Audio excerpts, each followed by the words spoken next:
The end of the retail industry as we know it today in the United States. The retail industry of the United States is going through some major challenges, which makes us think, is there any future for this industry? Is it going to be the last normal holiday season we'll be enjoying, shopping our hearts out? Well, that's the concern of so many Americans out there who got even more worried as more and more companies go bankrupt.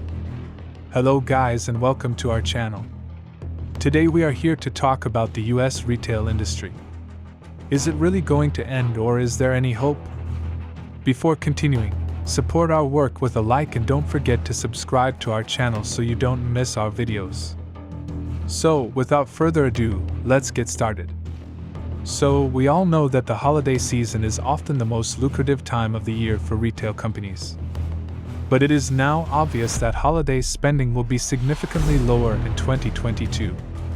While this is happening, the sector is being severely impacted by a few long-term trends that aren't going away anytime soon.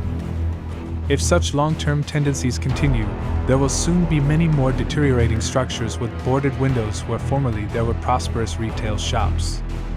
The state of the retail sector is so important for the overall health of the American economy that we can't emphasize enough on it. And to be honest, the prospect for the sector's future is not promising at the moment. According to a CNN article published on October 13, 2022, many of the most popular retail chains in the United States may not survive a recession. Between these stores are Bed Bath & Beyond, Rite Aid, Party City, Tuesday Morning, Joann, and others currently have an elevated risk of bankruptcy, according to credit agencies, and will be most exposed if economic conditions deteriorate. In addition, other chains such as Gap, GPS, may close hundreds of stores in the near future, the analysts concluded.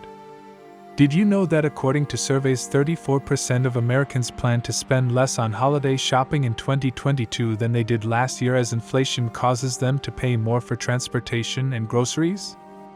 And because of this, retailers are starting their holiday deals earlier than usual and raising their discounts to move more products. Before Americans opt to cut back further on non-essential spending, retailers want to draw attention to offers. This is especially important given that 58% of the population already reports financial anxiety. And what does this show? Well, we believe that it's another indication that the economy is about to enter a very catastrophic slowdown, and that is really alarming news for our large retailers. As we approach the holiday season, Target openly acknowledges that it has been forced to reduce its expectations. Target's profit decreased by over 50% in the third quarter of its fiscal year as it sold off excess inventory and saw a slowdown in sales leading up to the holidays, which caused the business to downgrade its forecast for the most crucial season for retailers. It was possible that most stores could survive if the worst that the business had to deal with was a rough year or two. But we all know that's not the case. Unfortunately, there are a few long-term trends that are now affecting the sector and won't disappear anytime soon. First of all, there is an ongoing wave of retail theft that only gets worse with time. Target recently acknowledged that theft from its shops will lower its gross margin by more than $600 million for the full year. Can you believe this? Yes, the news came directly from the discount retailer who revealed that inventory shrinkage, or the disappearance of goods, has already decreased its gross profit margin by $400 million in 2022 compared to 2021. The CFO of Target, Michael Fidelke, openly said that at Target, incremental scarcity has already decreased their gross margin by more than $400 million compared to last year, and according to them this can reduce their gross margin by more than $600 million for the full year. And by theft we are seriously not talking about a few little things.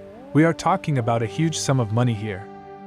The sum of $600 million is tremendous. And to further add to this, a Target spokeswoman claims that organized retail crime is to blame for the majority of the losses. Following the conversation, a Target official wrote to Yahoo Finance by email to say that organized retail crime was mostly to blame for the shrinkage. At this time, organized retail crime in the US has grown to be a multi-billion-dollar industry. All around the nation, highly skilled gangs of thieves are stealing our shops blind, and the situation is particularly acute in locations like California where shoplifting is punishable by exceptionally lax laws. The thing to worry about is that this isn't only a problem for big box stores. The widespread theft that is harming both small and major businesses in the Golden State has been denounced by the California Retailers Association. In some areas of San Francisco, the theft problem has gotten unbelievably awful. Soon after relocating to the city, Times correspondent Thomas Fuller informed a grocery shop employee, "I'm new to San Francisco." Fuller states that he was obliged to ask what was happening after he saw people enter Safeway and Walgreens, take items, and leave. It may sound absurd to pose such a ridiculous question, but Fuller claims that he was actually left wondering. And the bitter truth is that because more of our favorite stores are being forced to close every day, shoplifting is a crime against all of us. Unfortunately, this situation cannot be solved easily. Our society's moral base is progressively eroding all around us, which increases the likelihood that more young people would choose organized retail crime as a career choice in the future. While this is happening, our shops are being severely harmed by the startling loss of the middle class. Did you know that in the United States, half of all workers earned less than $3,133 a month in 2017? Without a doubt, $3,133 a month is insufficient to support a middle-class lifestyle in the United States today. Each month, more people leave the middle class, and according to a recent survey, nearly 2/3 of all Americans are currently living paycheck to paycheck. 63% of Americans were living paycheck to paycheck as of September. Just 1 point separates that from the record high of 64% set in the spring. To put it in perspective, about 57% of people reported experiencing this kind of stress a year ago. Once upon a time, our major retailers were doing well because the majority of Americans had at least some discretionary income to spend. But now everything has changed. On top of that, we are facing a severe economic recession, and big corporations around the country are now laying off staff. Sadly, it seems that Disney will soon be on that list too.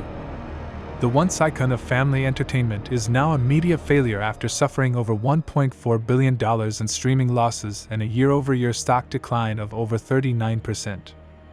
Additionally, it seems like these financial downturns are inexorably resulting in job losses. In an effort to make the business more nimble, Disney has stopped hiring, restricted staff travel, and is also evaluating employee productivity. We are in such turbulent times, and by 2023 and beyond, things will only grow worse. Therefore, I urge you to take advantage of your favorite shopping store now. Because the situation for our retailers is only going to get worse, many of them will soon be forced to shut their doors permanently.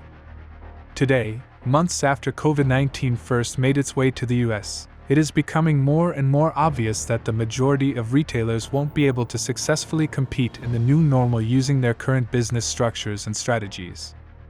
They need to adopt new strategies, for example, using new technology. It would be an understatement to say that technology is altering the retail industry. Technology is completely revolutionizing how we shop, which has caused the retail sector to reevaluate its business strategy. This evolution process is never-ending, now more than ever. The COVID-19 pandemic has brought many challenges for retailers, and technology is key to overcoming them. There are some amazing technology trends that are really reshaping the industry. Improving convenience, reducing time, and delivering great experiences have become the pillars of successful innovation. Some of the world's most prosperous technological firms were developed on top of these principles. As technology advances, startups are pushing the boundaries of what a customer experience can be. Startups today are challenged to develop additional ways to meet these three pillars. Through frictionless checkout processes and automated stores, in-store shopping can now be made quicker and more convenient.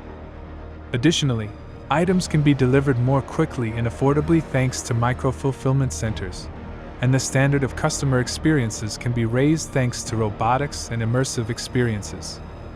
We anticipate that the retail environment of the future will be a networked blend of real-world and virtual interactions, allowing customers to shop whenever, where, and for what they want. We're thrilled for what's to come, and these are just a handful of the limitless design options for the future store.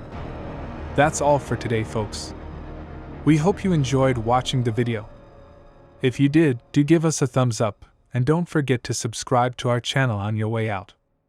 See you next time. Until then, bye.